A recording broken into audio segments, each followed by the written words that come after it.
여러분 안녕하십니까? 말씀으로 하루를 여는 천수답의 새벽 묵상입니다. 오늘은 에스겔서 15장을 썰때와 썰모라는 제목으로 묵상합니다. 나무마다 다 그 사용처가 다르고 쓰임의 목적이 다르지요. 백향목과 전나무는 성전의 기둥이나 건축 재료로 쓰임을 받고, 심지어 요즘은 가장 쓸데없다는 아카시아 나무도 고급 가구의 재료로 이용된다고 합니다.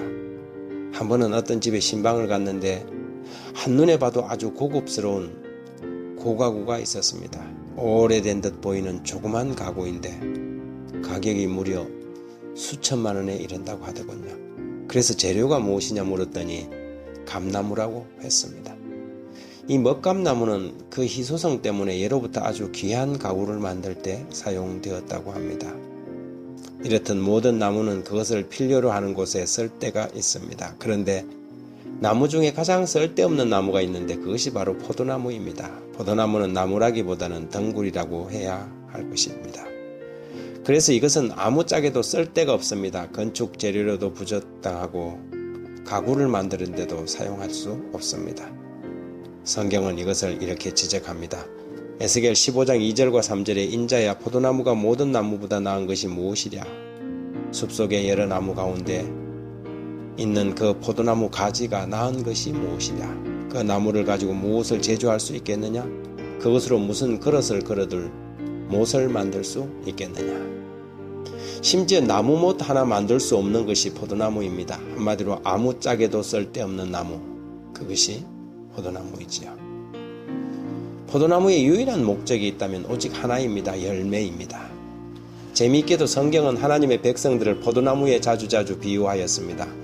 이사야는 이스라엘 백성을 포도나무에 비유하였고 예수님도 요한복음 15장에서 포도나무의 비유를 통하여 그리스도인과 포도나무 가지의 비유를 설명하였습니다. 그런데 포도나무가 열매가 맺지 않는다면 그것은 정말 그 포도나무는 쓸데도 없을 뿐더러 쓸모도 없게 될 것입니다. 15장 6절에 그러므로 주 여호와께서 이같이 말씀하셨느니라 내가 숲을 가운데 있는 포도나무를 불에 던질 땔감이 되게 한 것 같이 내가 예루살렘 주민도 그같이 할지라.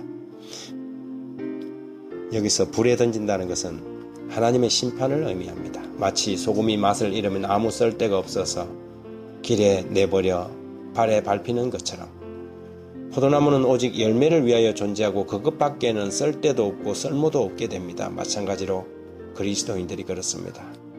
여기서 열매란 성령의 열매, 사랑의 열매를 의미합니다.